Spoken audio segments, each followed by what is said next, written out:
Welcome back. I hope you managed to grab some lunch. We're going to start this afternoon with a story from West Africa. We're going to hear what promises to be an inspiring tale of the evolution of the apparel manufacturing industry in Ghana and Benin. Keren Pybus is co-founder and CEO of Ethical Apparel Africa. She has more than 20 years' experience in sourcing, merchandising and retail operations, including living and working on 3 continents. She began her career with Marks & Spencer before moving to George Clothing at Asda. Keren later worked in Africa, Asia and Central America with artisans and local manufacturers to help them produce to international standards. In 2015, she co-founded Ethical Apparel Africa with the aim of proving that all manufacturing can be done ethically and it doesn't have to be limited to luxury goods or small quantities.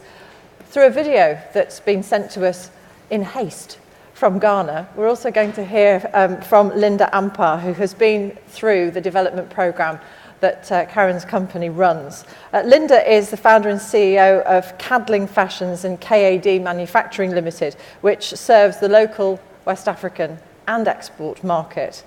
Michelle Obama has worn some of Linda's creations. Linda's mother taught her how to design, cut and sew, and it's Linda's passion for empowering women that led her to develop not just a garment manufacturing industry and fashion line, but one that provides jobs, teaches both sewing and life skills and builds confidence in vulnerable and unemployed women. Please welcome Keren Pybus to the stage.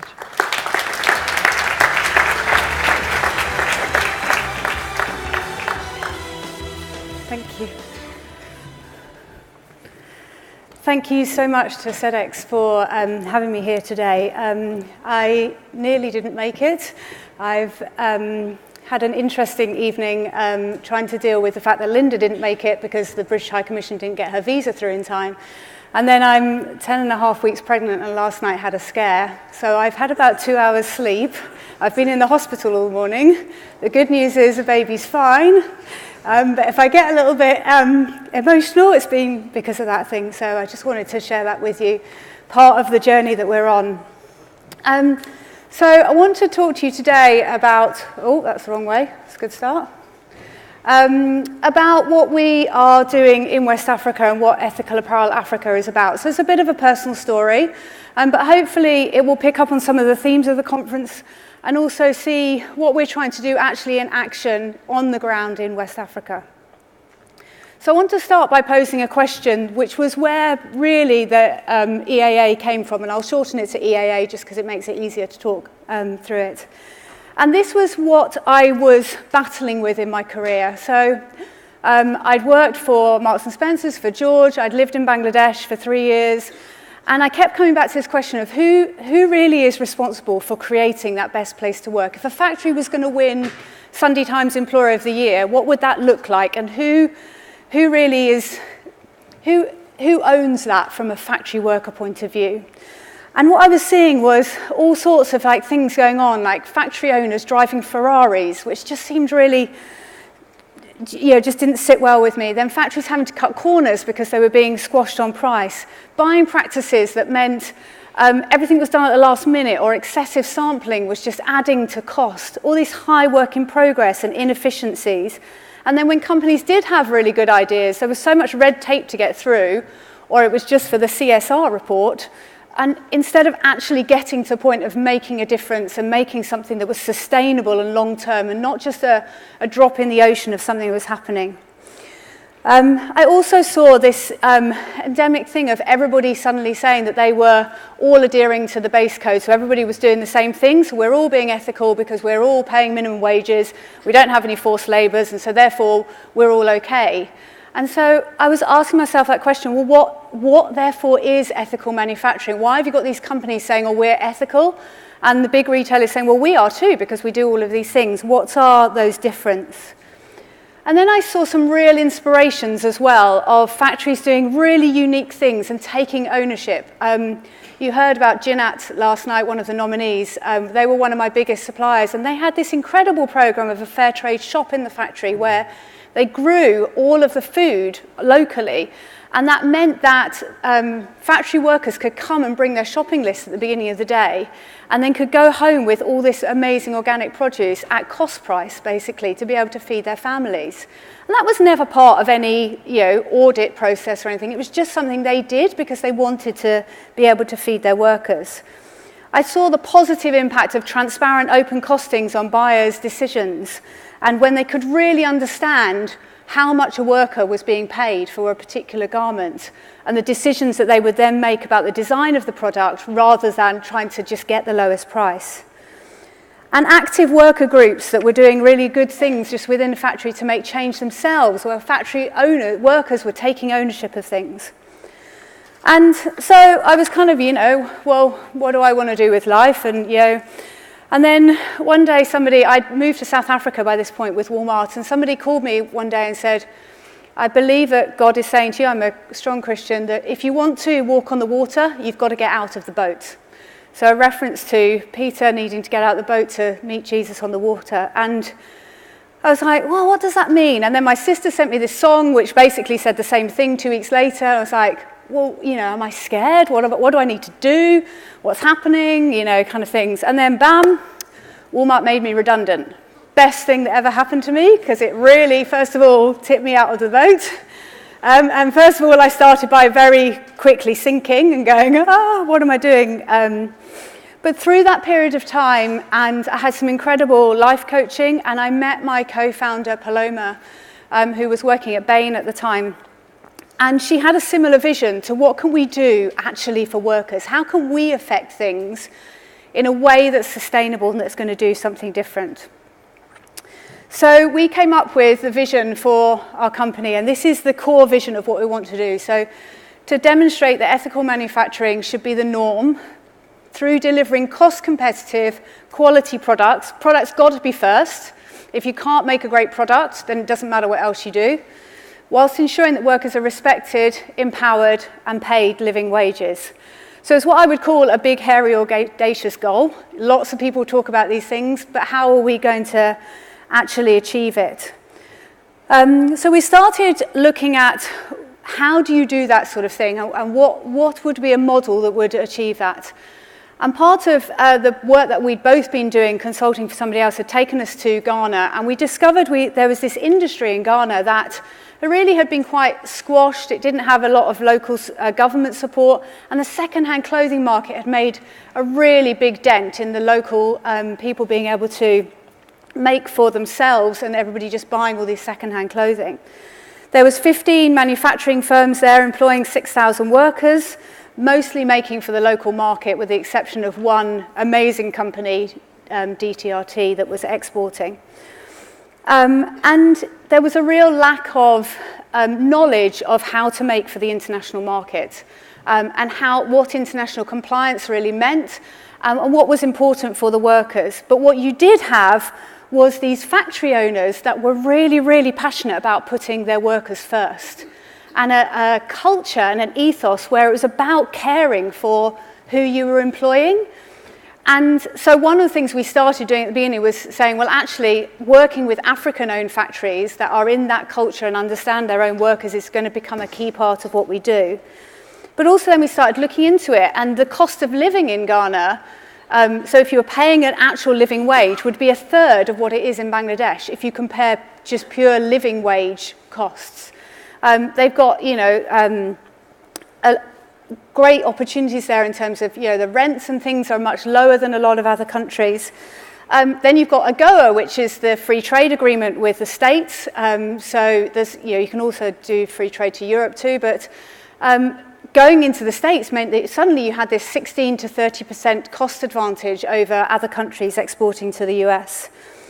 And you had the 4th largest cotton producing region of the world on your doorstep, with no conversion taking place locally, apart from for kind of traditional African wax print fabrics.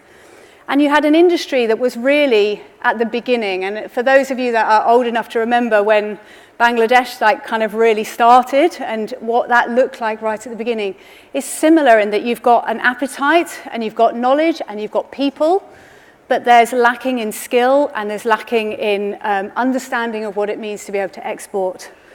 So we started looking to what was the possibility, and at the same time USAID had a program for capacity building there. And so we set a company up that does two things. We're a sourcing agent, so we bring orders, but we also do technical capacity building and work with USAID to do that and to teach the factories on the job, every day, all the time. My entire team, bar a couple of us, are based in West Africa, employ 10 different nationalities, speaking 15 different languages, really helping to do that everyday training and not about just dropping in, doing a training program and then leaving again. So we developed, I thought I'd just take you through what we believe is the kind of the route to be able to do this and the route to be able to deliver ethical manufacturing. So we've developed a theory of change. You can get this on our website too. And it starts with choosing the right factory partner. So it's really about finding people that are passionate about doing ethical manufacturing. They are not interested in buying a Ferrari or buying a Humvee or having the biggest house ever. They're interested in creating jobs and empowering people. And that's the ethos of their business to start with. So finding those people that want to do that, but have also got the potential in terms of maybe space or finance or ability to grow and not just stay where they are in terms of what they're doing. And then we work with them to get to a base level of operational excellence. So that includes value stream mapping processes, looking at things like Lean and 5S. We've worked very closely with Cambridge University and the Institute for Manufacturing to look at what creates value within a West African culture. So what is right for that culture and how do you create value within that culture? And building a base that helps them to get to. So traditionally, when you take on a factory there, we found they're probably operating at around 20% efficiency, which is not really a sustainable level of efficiency to be able to compete. But there are some really quick wins to get it up a little and then a journey to go on to do that. And then the key part of our business is bringing orders. So we didn't want to be a consultancy that just came in, you can make this beautiful looking factory, really lovely and lean and got all this 5S going on and beautiful pictures on the wall and all this compliance. But if there's no product going through the factory, then you're not going to create jobs and you're not going to create sustainability. So the sourcing part of our business works with brands that want to source more ethically, be more transparent in the way they work, or want to take advantage of the duty-free aspects of West Africa. And obviously, because of where it is, it's much closer to the US and the UK from a shipping point of view than East and Southern Africa is. Through that, they increase their profits and they make more money as a factory. And our memorandum of understanding that we then have with the factory is that those profits will be reinvested into worker empowerment programs and getting to a living wage. So all of our factories are paying way above the minimum wage. We're not yet at a living wage, but we're on a journey to do that as we build more orders in, as we become more efficient. And they put that into empowerment programs that are going to help the workers to feel more part of what that factory is about. And that can be everything from savings plans to health programs, to malaria prevention, to incentives, to all sorts of things, which in turn reduces absenteeism, reduces labour turnover, which again improves your operational excellence. So the factories are not reliant on the brands coming and paying them a premium. They've got to be able to compete on the prices, and they do it through reduced waste, through operational excellence. And out of that, hopefully, we produce great product at great prices. So that's the theory, that's the model. And I'm really sad that Linda couldn't make it today and that the visa didn't come through in time. But so the team ran out yesterday and videoed all what I was going to ask her. So we were going to do a bit of a Q&A with her. And I'm just going to show you some of those clips of what she said about her experience of working under this program. So we'll just start with the first one and see her introduction. My name is Linda Ampah. My company name is Keren Manufacturing Limited.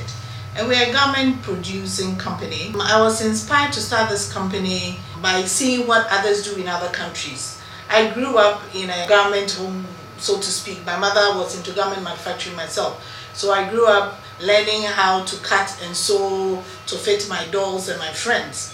So for me, it has always been at the back of my mind that this is the job that I was going to do in future. So when I first started my business, I used to do just a few pieces and then we'll do trade shows. And then when we started getting orders, I took the samples, took it elsewhere in Asia to go and produce. So after 1 or 2 times, I realized that, you know what, this is something that I can do in my own country by empowering women. And what better way to give back to society than to help them to upgrade their skills and also to empower them life skills that will help them in their future and their children as well. So that's how come I started garment manufacturing, card manufacturing in Ghana. I think there's another one. If you want to play the next one. For me, the most important thing in this business when I first started was people first, and also in a way that makes business sense. In other words, if you empower somebody or you help the person to understand what you're doing and the person enjoys what they are doing, they enjoy coming to work. At the end of the day, you make more money because they'll do better work because they own it. So for me, it's been people first, but also in a way that makes business or economic sense.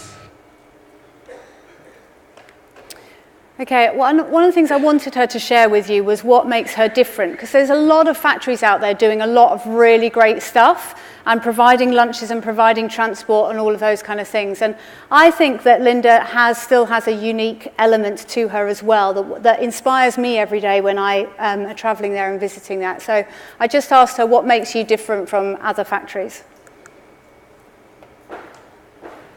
What makes me different from other factories is I want my staff to love what they do.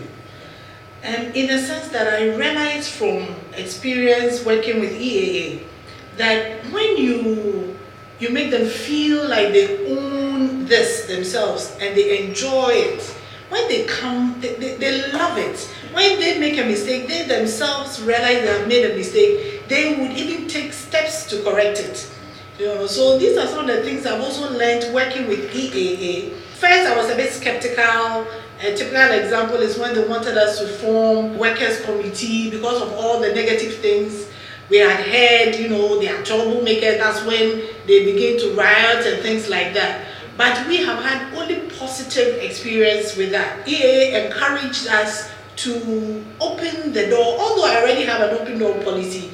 We realized later that some of them were not confident enough to come to my office. So having the workers' committee, for instance, they feel like now they have a channel to air their views. They come up with their own solutions to problems. EA has made us realize the importance of being internationally compliant because all the major buyers are also interested to see how you treat your workers and whether the workers are safe in the working environment and so on and so forth.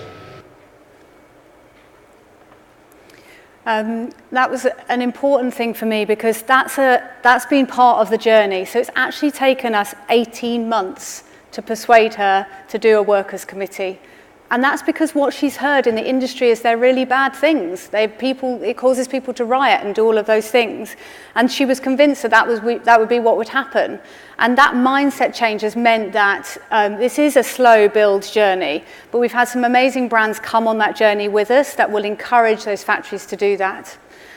So I asked her, and I did ask her to say the positives and the negatives of working with us, because it is a new experience, and this is what she had to say. Working with EAA has thrown a lot of light to areas that we hadn't even considered or thought of. It has been very beneficial because through their teaching, through their experiences shared with us, we have gained a lot. In fact, our staff have become more confident because now when we have to deal with any international buyer, we are more confident because of the lessons we have learned from all the various trainings here and there. They've also helped us to understand and now appreciate the basic things that are required to be internationally compliant, because everywhere you go, these are things that people ask for. And working with EAA really threw light on that. Initially it was a bit difficult, we were a bit apprehensive, but now we've realized that, it is to our own benefit. The workers now appreciate it, I appreciate it, and it has been a wonderful experience working with EAA so far. And then the last thing I asked her was, what about the future? And what is she going to think about for the future? Our dreams for Keren manufacturing for the future is to grow this business from where we are now. We want to be able to even open up the company shares to the very employees, those who work in it, so that now they know that, you know what, when we work hard and we make money, it comes to us. So that is the future, that we grow this business to a much bigger level than we are now, so that the staff themselves will also own shares in the company. So that's our dreams for the future, and we know it's possible. Thank you, Linda. I know you're watching on the webcast, so we wish you well, and I really appreciate your input. It's been a great journey going along that with her, and you know, when we first started working with her 2 years ago, she had 30 people, and now she's got 146 people working for her, and that's growing every day as we bring orders to her and as she empowers people. She's got an entirely Ghanaian staff and women that have grown up through that factory that are middle management and supervisors within it as well. So it's it makes me feel very proud of what we've done there. So the future for us, just to finish up with, is really to look at how we continue that growth and how we continue to stretch the boundaries and prove the model and prove the vision within it. It is a marathon, it's not a sprint. We're not dropping in and out to do things. We're working with them long term. The technicians that are on the ground are in those factories every single day. One of the things that we've learned is that at the beginning we took any order that could come, we could get, because we were a new business and we were taking on startup companies that didn't know what they were doing. We were taking people with 50 to 100 pieces, and you can never get to efficiency with that. So we've honed the model now much more, so we're focusing on core products such as uniforms and shirts and basic jersey pieces from a kind of sports piece, but things that have got some additional labour in them, because the cost of labour is low, so that's to our benefit in terms of those things. We've randomly become an expert in clergy wear. We make for a massive American company with Vickers shirts and cassocks, and it's amazing what these guys have to wear in terms of all these things, and for a British fair trade company as well. So if you ever want to know anything about clergy wear, I know quite a lot about it now. And working with the factories on improvement programs that are going to help them, helping them to obtain finance and to obtain investment that's going to help them to grow, get land, look at renewable energy. Electricity costs are a big issue in West Africa. So helping them to look at solar and being able to run their factories, change all their lighting, those kind of things. Building them business plans with them, so they're completely transparent with us about all of their costing. We're transparent with our brands about costings, and helping them to look at quick wins and longer term solutions that are going to continue to help reduce absenteeism. Things like we've done a malaria prevention program and giving everybody mosquito nets. It's one of the biggest reasons for absenteeism there. Transport solutions, incentive schemes that have increased take-home pay by 1.5 times.